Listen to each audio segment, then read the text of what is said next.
Tax आ रहा है gold ज्यादा, उसका सरकार को कंट्रीब्यूशन नील है। अगर हम हाल फिलहाल का रेट की बात करें गोल्ड की, तो हाल फिलहाल में रेट क्या चल रहा है और सरकार अगर चाहे तो कितना रेट कम कर सकती है ज्वेलरी का?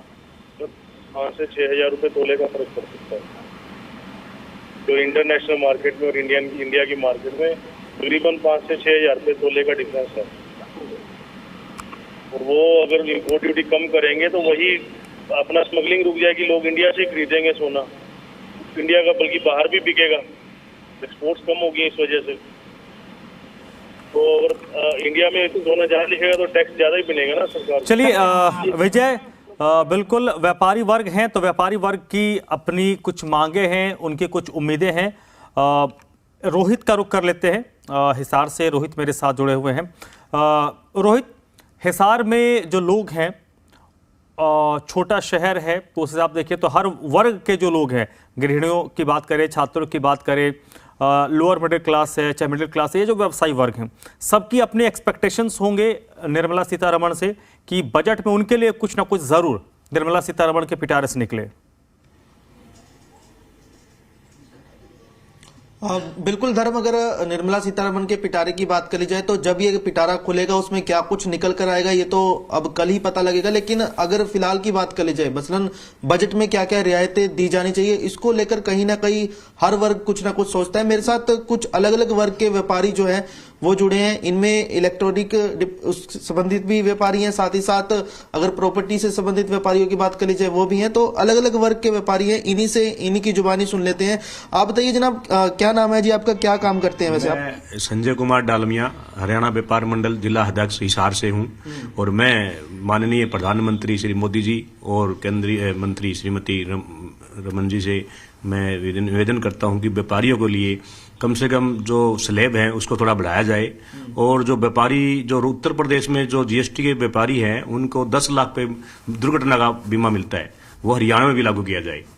और छोटे व्यापारियों के लिए जो है उसमें सबसे रियायत की जाए तो हमारा देश भारत आगे बढ़ सकता है। अच्छा, अभी क्या क्या दिक्कतें आती हैं व्यापारियों के समक्ष? मतलब टैक्स स्लैब में छूट चाहते हैं, क्या चाहते हैं? अगर आपसे संबंधित व्यापार की ही बात कर ली जाए, व्यापार के लिए 5 लाख रुपए कम से कम स्लैब होना चाहिए, जो कि अब थोड़ी प्रॉब्लम आने लग रही है। और जो एक हमारा 30% का जो टैक्स है वो 20% किया जाए, क्योंकि जो फैक्ट्रियों में है जो उनके लिए 22% का प्रावधान है, तो वो भी छोटे कर्मचारी के लिए 22 के किया जाए तो बहुत अच्छा रहेगा। आप क्या काम करते हैं जी? नमस्कार, मैं मोहित गुप्ता, मेरा ऑटो मार्केट हिसार के अंदर पेंट का बिजनेस है। अच्छा, तो पेंट में क्या कुछ रियायत हो सकती है? अभी तक का टैक्स स्लैब क्या चल रहा है? क्या कुछ रियायत मिलने के बाद आमजन को भी राहत मिल सकती है? देखिए, ये जो कल केंद्रीय मंत्री माननीय निर्मला सीतारमण जी जो एक आम बजट पेश करेगी, इसके अंदर सारा व्यापारी वर्ग एक उम्मीद लगाए बैठा है। सबसे ज्यादा बड़ी उम्मीद अगर मैं पेंट की लाइन की बात करूं तो आज के टाइम के अंदर 18% जीएसटी है। हम व्यापारी लोग ये चाहते हैं कि कल के बजट के अंदर केंद्र सरकार माननीय वित्त मंत्री निर्मला सीतारमण जी एक ऐसा बजट पेश किए जिसके अंदर हर एक व्यापारी को राहत मिले। पेंट के स्लैब के अंदर जीएसटी के अंदर सरलीकरण हो, सारे व्यापारी के अंदर जीएसटी का अंदर सरलीकरण हो। इनकम टैक्स स्लैब जो एक लंबे समय से मांग है कि 10 लाख रुपए तक की छूट मिले तो वो एक छूट मिले। साथ ही साथ जो एक ये टीजी के तहत हमें 1.5 लाख की छूट मिलती है, इसको एक 2.5 लाख रुपए तक का किया जाना चाहिए। साथ ही साथ बिजली दरों के अंदर एक जो कमर्शियल और औद्योगिक बिजली दरें है सेम होनी चाहिए। बड़े घरानों को, औद्योगिक घरानों का जो बिजली दर एकदम बहुत ज्यादा तेज है, इससे व्यापार करने में बड़ी दिक्कत आती है। बिजली दरों को कम करने की मांग करें, आपको क्या लगता है जी, क्या कुछ रियायत दी जानी चाहिए? क्या उम्मीदें रखते हैं आप? मैं इंडस्ट्रियल इलेक्ट्रिक एसोसिएशन की तरफ से हूँ। मैं ये चाहता हूँ कि जो हम छोटे व्यापारी हैं, ना तो हमारा कोई बीमा है, और हमारे यहाँ कोविड में जैसे दुकानें बंद रही, कोई चोरी हो जाती है, डकैती हो जाती है, या हम खुद बीमार पड़ जाते हैं, तो हमारी दुकान को संभालने वाला भी कोई नहीं होता, और फिर हमारा जो सारा पीछे का हमारा परिवार है सब गड़बड़ आ जाता है। तो हम ये चाहते हैं चाहिए हमारे से बीमे के पैसे गवर्नमेंट ले, जैसे इनकम टैक्स काटती, सेल टैक्स काटती, चाहिए वो उसमें ऐड कर ले, लेकिन एक हमें श्योरिटी होनी चाहिए कि भाई हमारे बाद या हमें कोई दिक्कत आ जाती है तो हमारे घर वाले को उनका पैसा मिले। और जो व्यापार है, मोदी जी से कहते हैं 18% लगा रखा है, हम देने को तैयार हैं, 18% में हमें कोई दिक्कत नहीं है।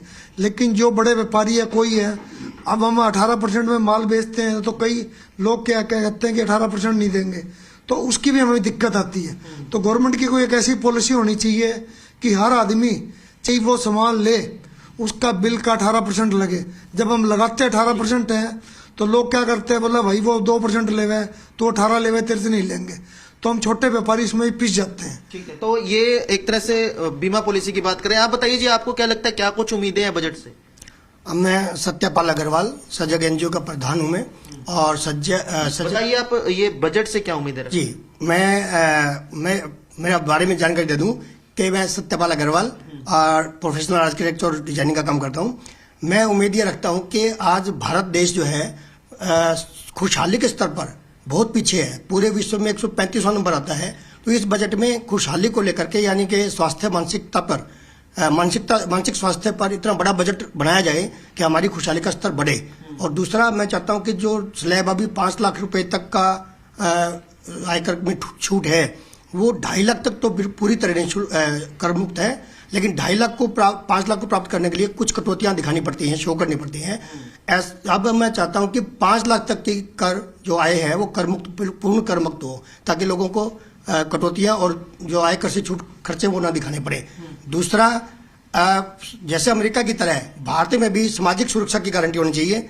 रिटायरमेंट के बाद हर व्यक्ति को जो कर देता है उसकी सुरक्षा की गारंटी गवर्नमेंट को लेनी चाहिए। महिला होने के नाते आप क्या कहना चाहेंगे जी, क्या कुछ रियायत होनी चाहिए? सर, मैं महिला होने के नाते ये कहना चाहती हूँ कि जैसे किचन के अंदर जाते हैं तो वहां पे सबसे पहले सिलेंडर दिखता है, सिलेंडर से ही सब काम होते हैं। और सिलेंडर इतनी ज्यादा महंगाई हो चुकी है कि हम महिलाएं जैसे कि ऐसे सोचते हैं कि ये चीज ना बनाई जाए तो ठीक रहेगा यार, सिलेंडर इतना महंगा हो चुका है, ये ना किया जाए तो सिलेंडर बच जाएगा। ऐसी चीजें हमारे बहुत सामने दिक्कत आ रही है। दूसरी चीज आ रही है हमारे सामने इलेक्ट्रिसिटी की। सर, इतना बिल आ रहा है, कभी किसी महीने तो आ रहा है 4,000 रुपए, किसी महीने आ रहा है 5,000 रुपए, बट होना चाहिए हमारा 300 या 400 रुपए, क्योंकि हम तो बहुत ही मतलब मीडियम फैमिली से हैं। तो हम फैमिली वालों को भी तो इस चीज का देखना पड़ता है ना। जैसे हमारी फसल होती है, वो फसल जब हम बेचते हैं तो उसके अकॉर्डिंग तो हमारे कुछ मिलता ही नहीं है। लेकिन जब बारी आती है हमें सामान खरीदने की, मान लीजिए सब्जी है, मान लीजिए गैस सिलेंडर है, तो ये सारी चीजें हमें हमारे बजट से ज्यादा मतलब प्रभावित करती है। जैसे कि हम 3 बार हमें सोचना पड़ता है कोई भी चीज लेते हैं, जैसे फ्रूट्स हैं, सब्जियां हैं, सिलेंडर्स हैं, रसोई की जितनी भी दालें और सब चीजें हमारे पूरे बजट को बिगाड़ देती है। सर, इतना ज्यादा तो हमें सरकार ने आमदनी का कुछ दे ही नहीं रखा कि हम सारा मतलब उस चीज पे कर सकें। तो धर्म, सुना आपने कि महिला हर वर्ग की अपनी उम्मीदें हैं। हर वर्ग चाहता है कि निर्मला सीतारमण उनके लिए, उनके सेक्टर के लिए कुछ ना कुछ जरूर अपने पिटारे से निकाल कर दें। और बिल्कुल सरकारों से आम आदमी अपेक्षाएं रखता है, रखना भी चाहिए। आप सभी मेरे साथ बने रहिएगा। बलराम, आप का बहुत बहुत शुक्रिया, और पीयूष गाजियाबाद से जुड़े थे, पीयूष आपका भी बहुत बहुत शुक्रिया। बाकी जितने भी हमारे सहयोगी अलग अलग जगहों से